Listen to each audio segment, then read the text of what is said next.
Adam Stephen House, built in the 1700s by the founder of Martinsburg, West Virginia. He was also a major general in the Revolutionary War, and a plaque inside commemorates the fact that when the U.S. Constitution was presented, it was not a popular document. He rallied the Virginia delegates to ratify the U.S. Constitution. The house is classically Georgian.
My name is Gail, and I'm in the General Adam Stephen House in the kitchen, portraying what they would do back then.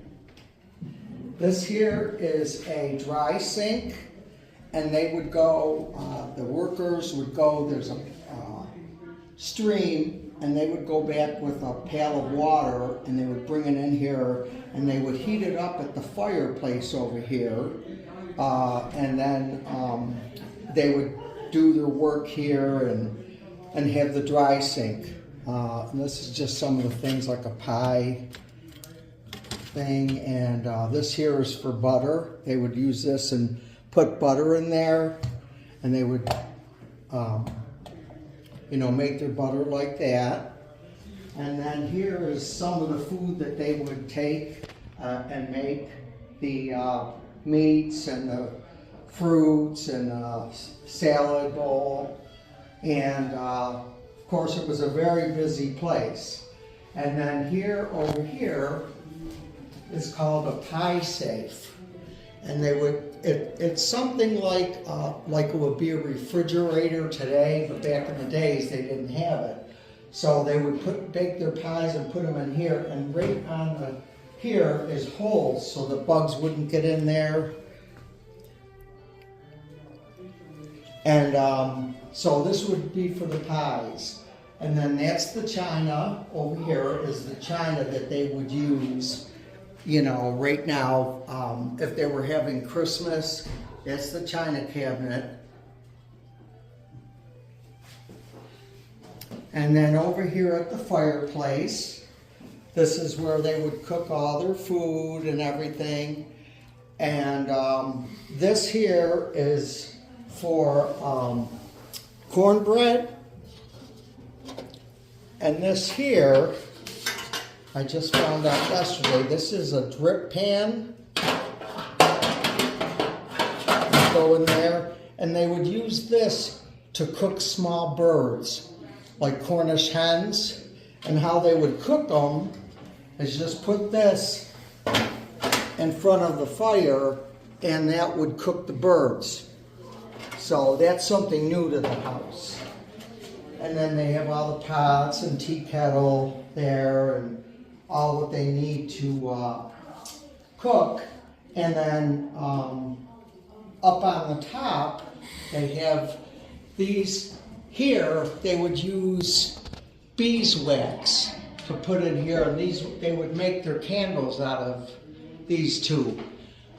They don't use the candles today, but back then they would use the beeswax. And then here, this is called a Betty. And what they would do here is they would put animal fat in here, and they would put a wick in here. And then the wick would light, and that would give them light to do the cooking. I just found this out yesterday. And then there's another one over here, right here. You can see it's a little different. And these here hooks are for cooking meat. They would put the meat on there, and then they would put it over the fire, and they would cook the meat that way. But the kitchen was very, very busy at times like at Christmas time and everything. So, do you have any questions?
Hello, welcome. Hey, come on in. Welcome to the evening. Please sit in. Totally cool.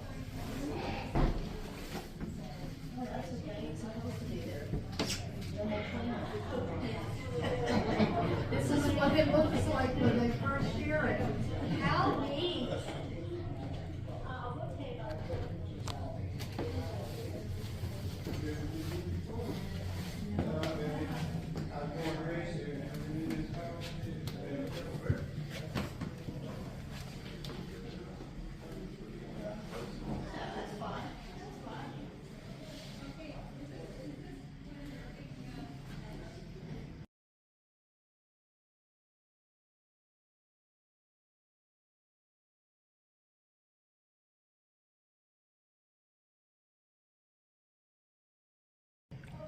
Welcome to 1772 and what Christmas may have been like at the Adam Stevens house.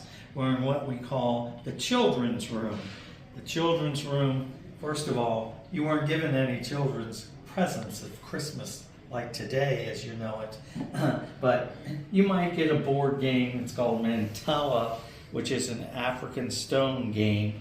Of course, it did have some popularity in America. But one of the other things you might realize is the dolls may not have a face on it. That was very typical. If your parents or grandparents would make it, it would make it a stuffed animal. But as a person that really likes children's toys, the creme de la creme in this room is this doll baby right here. You see the old cradle, but if you look very closely, it's all embroidered and needlepoint to make both the hands and the face. and the feet as well. One of my favorite pieces in the house.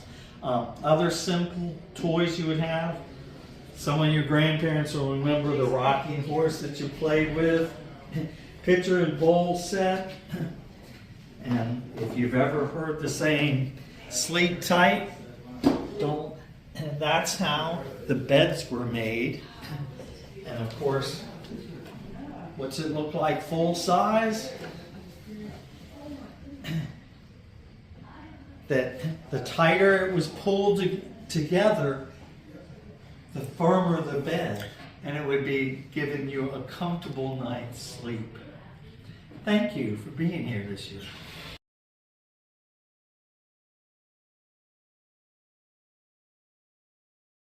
I'm Keith Hammersley. I'm the curator at the Adam Stevens House. Right now we are in Anne's room, which is a typical ladies' bed chamber. And in it we have a canopy bed, a washstand, a chest of drawers with a looking glass or mirror, and a chamber pot or a commode chest against this front wall.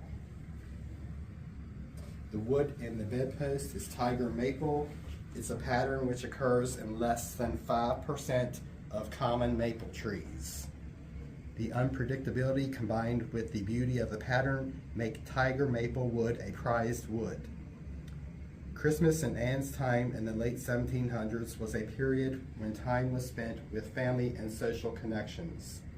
It was a time when the owners of a large country plantation would host an open house or a ball or dance for friends and neighbors, and it was not an unusual time to schedule an engagement or wedding, as guests would already be present for the event. Anne was General Stevens' only daughter, and during the late 18th century, she was expected to marry within her social class. As the daughter of a military leader whose family in Scotland had a coat of arms, she was expected to marry into a prominent family. Her first husband was Alexander Spotswood Dandridge, a grandson of Virginia Colonial Governor Alexander Spotswood. Alexander Dandridge also was a brother-in-law of Virginia Governor Patrick Henry, who had married Dorothea Dandridge. Finally, Anne's husband was a second cousin to Martha Washington, whose maiden name was also Dandridge. By her first marriage, Anne and her husband had just one son, Adam Stephen Dandridge, named for his maternal grandfather, Adam Stephen. His portrait hangs in the dining room of this house, as well as a portrait of his son, Adam Stephen Dandridge II. After only 5 years of marriage, Anne's husband passed away in 1785. Anne married again in 1787 to Moses Hunter, who was at that time the clerk of the Berkeley County Court. Anne had 3 children by her marriage to Hunter, a daughter, Anne Evelina Hunter, and sons, Moses Theodore Hunter and David Hunter. The portraits of the 3 Hunter children hang on the walls of the drawing room in this house.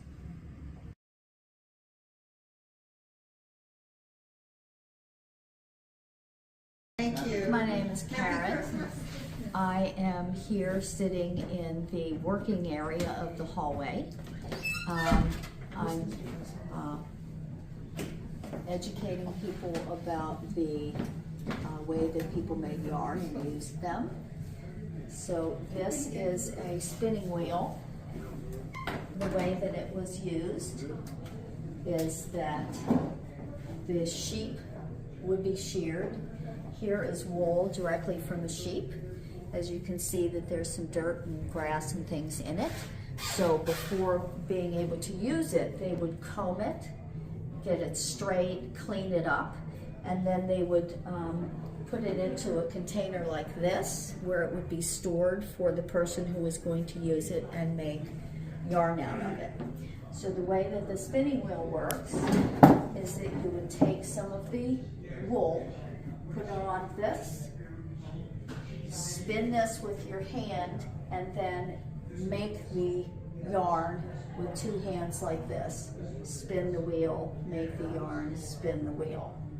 Then after you got a good amount of yarn made, then you want to store it. So you would wrap it around the yarn winder. There are two here. This one is a very unique one. I've never seen one like this before. It is a hand crank. You can see the mechanics here, and it only has 4 of these pegs on it. Usually they had 6, like this one. And this is known as a weasel. So you had your yarn made, and you would wrap around it. You would turn this, and you would get the yarn wrapped around this. And after you got 6 of the spins around, this would make a popping sound. And so the children's limerick, or their saying when they were back then, when they were young children, they would call this popping the weasel. That's where that pop goes the weasel came from, because this was popping every time you did 6. So then you would remove your yarn and you would twist it up into a skein. And today we still use the word skein when we're talking about yarn. So that's how they made yarn. As far as dyeing, once they made the yarn, they could dye it with various things that were found in the nature around them. So they would use flowers, they would use bark. This color, this sort of orange color here, this muted orange color, reminds me of the clay color of the ground around. So I think to myself that they could have made orange yarn like that by cooking dirt and putting the yarn in it and boiling it until it dyed. And sometimes what you were using dyed something a color that you wouldn't expect. And that was also a common thing. So they had to know what color the yarn was going to be from what they were using. So that's how they made a lot of clothing. For instance, a scarf. For instance, this is a knitted scarf. They were very, very good at knitting.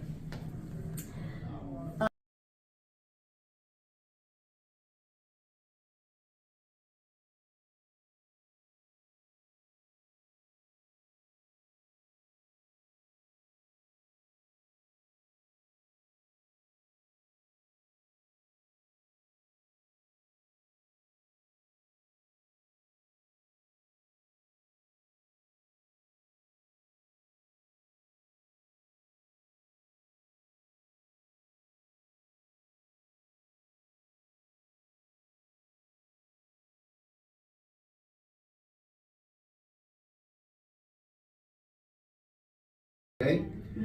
He was born in 1718 in Scotland. He was a Scotsman, and he was educated at the University of Edinburgh and as a surgeon. And after his education as a surgeon / doctor, he enlisted in the Royal Navy and served aboard a hospital ship. And during his time in the Royal Navy, I'm sure, because you travel a lot when you're in the Navy, I was in the Navy, and I'm sure that he heard a lot of tales about what it was like to live in the colonies, and how it didn't matter so much whose father you was as what kind of your character was and what kind of a man you were. And that you could, over here, you could be anything you wanted to be if you was willing to work hard enough to make it happen. So he came into colonies, and he came in through Williamsburg, Virginia, and because of his personality and his education, he stood for office in the House of Burgesses, the Virginia legislature, and he was elected. And during his time in the House of Burgesses, he happened to serve with a gentleman, maybe you've heard of him, I don't know, his name was George Washington.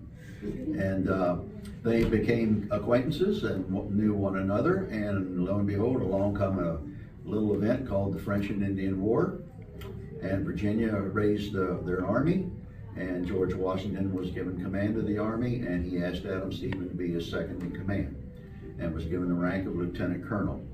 He was in charge of the 4th Regiment of Virginia Militia. It was called the Adams Regiment or the German Regiment, one or the other. And it's called the German Regiment because so many men who enlisted in it were of German descent.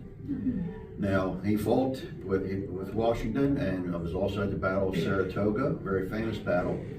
And after the French and Indian War ended, Adam Stevens was given a large land grant in favor of his service to the colony of Virginia by Lord Berkeley, and about 1,000 acres in this portion of Virginia. Back then, there was no West Virginia yet. And all of this was Frederick County, Virginia. And they decided that Frederick County, Virginia was simply too large to manage. The circuit court that literally rode a circuit back in those days, they couldn't complete it in 1 year's time. So they decided they were going to have to break it apart and make a new county. And if you look at that little part of West Virginia, that little part that hangs out that we call the Panhandle, the bottom border of it is a perfectly straight line. And that's because the powers that be back then in the 1770s drew a line from point A to point B, straight line, and chopped off the upper 1/3 of Frederick County, Virginia, and said, there, now you're Berkeley County, you're Frederick County, everybody get back to business. Well, they asked Adam Stevens, who happened to be a magistrate in Frederick County, Virginia at this time, if he would consider taking the office of the first sheriff of the new county called Berkeley. And he agreed because he not only was going to plan to build his home here, he knew that that would give him an extra source of income. Back in those days, the sheriff was paid a percentage of how much tax revenue he took in. He wasn't given a salary. He was paid a portion of how much. So the more taxes he collected, the higher his pay was going to be. Was that people who work there? Yeah. Well, no, I mean, if he collected, $10 million, he'd get a portion of it. If he only collected $1 million, his portion would be much How do you smaller. collect it? From people working or owning property? Well, people that own property. Yeah, it was all property tax in the county. There was no county tax as far as income. It was all property tax and land. Because property, in the colonial mind, property was everything. It still is. It's, well, to a degree, but back then you couldn't vote if you didn't own property. See, because you had skin in the game back then. Now today, everybody gets to vote once you reach a certain age, unless you're a felon. But back then, only the people that owned property were given the ability to vote, because you had the opportunity to lose something, if you did the wrong things, and that was their mindset back then. So after he became the sheriff of New Berkeley County, he realized and he understood that every county needs a county seat. And he decided, well, I'm going to petition the House of Burgesses to give me a charter to create a town on my property to use as a county seat. And he named it Martinsburg after a close friend of his whose first name happened to be Martin. And when he set up the town, he was a loyal Englishman at this time. The revolution hadn't come around yet, see? So he named the first 2 streets in his new town, which are make our town square. What did he name them? King and Queen. He was loyal to the crown. He was still an Englishman. And so that's held down now 250 years later. It's still called King and Queen Streets.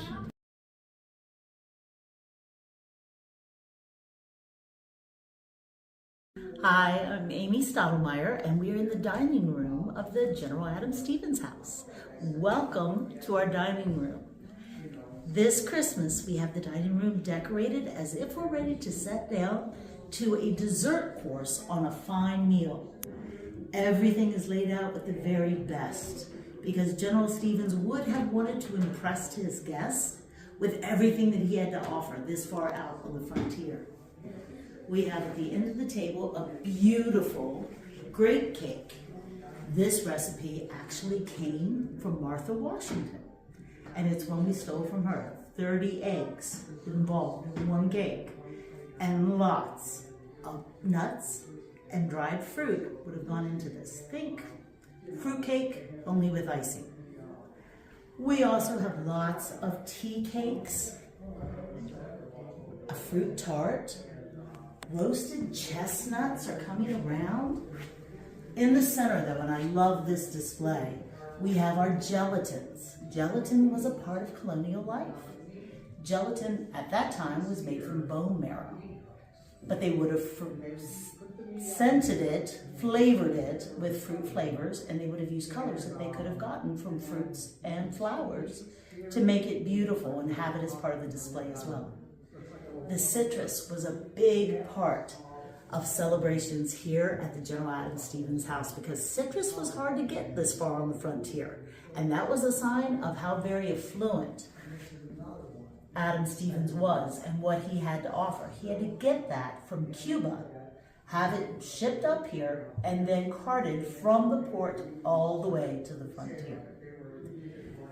We also have some cookies available, more fruits and nuts, and absolutely our porcupine cake. This is another recipe that we stole from Martha Washington. She loved a porcupine cake. Animal cakes, very typical at this time. If you were wealthy enough to be able to afford the cake and fun enough to make it in the shape of an animal, it was a sign again of how very comfortable your life was. Our little porcupine cake is a cake that is iced, and then the almonds are used for his quills. In the dining room itself, we have a Hepplewhite dining set. This is circa about 1800. Beautiful donation from a family in Shepherdstown, and so many of the things that we do have here at the Adam Stevens house are from donations from the community. That's a really nice thing to have. The buffet, not quite a matching piece, but it is a gorgeous piece that we're able to store some of our larger items in. The boxes on top are where the silver would have been kept and locked away, secured so that nobody could get to that. We have a punch bowl in the corner, and this would have been utilized a lot during the holiday season. General Adam Stevens had a distillery on the property, and so he was able to produce everything he needed to make a very festive beverage. We have on the windowsills, the table, and even the plates, all the pine and fruits that would have been used in decorating during colonial times.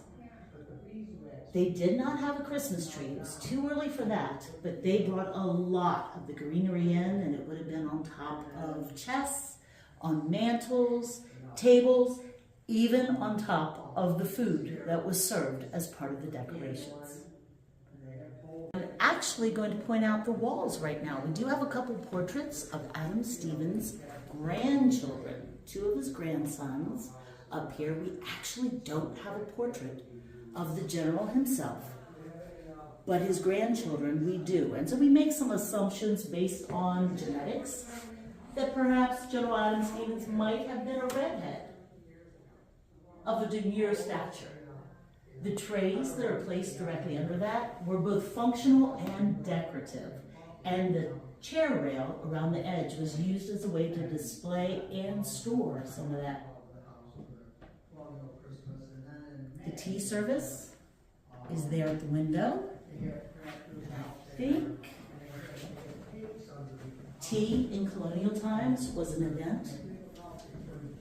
Here we have the sugar cone that would have been used and the snippers, because they actually would have taken and chunked off pieces to put in their beverage as they needed it. We also have one of the bricks of tea. Tea would have been sent to the colonies, or what would become the colonies. This was a little pre-colonial, in these bricks. Now, probably that brick would not have made it to the dining room. It would have been crumbled before it got here. But how fun is that we get to see it? And a traditional colonial teacup. Notice the teacup does not have a handle. That came later. Tea would have been poured into the cup with the leaves, but then the liquid poured out into the saucer and consumed from the saucer.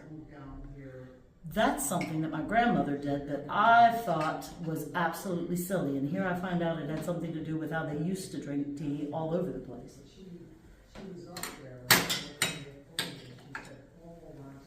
The windowsills, make sure you pay attention to that. You really get the depth of the house and the age of that. that they are so deep, and you can see how thick the walls are. Some of our glass is actually original as you go through the house, and you can see the waves in it. We have decorated inside and out, and that angle gives you a peek at some of the outside decorations too. But that's the dining room. This is where all the celebrations would have taken place during the holidays. All the big festivals, the eating, the toasting, the parties, all would have been centered here. So it's kind of nice that you're ending your tour with us tonight here in the dining room, where the Christmas time celebrations would have been at the height of everything that was happening here.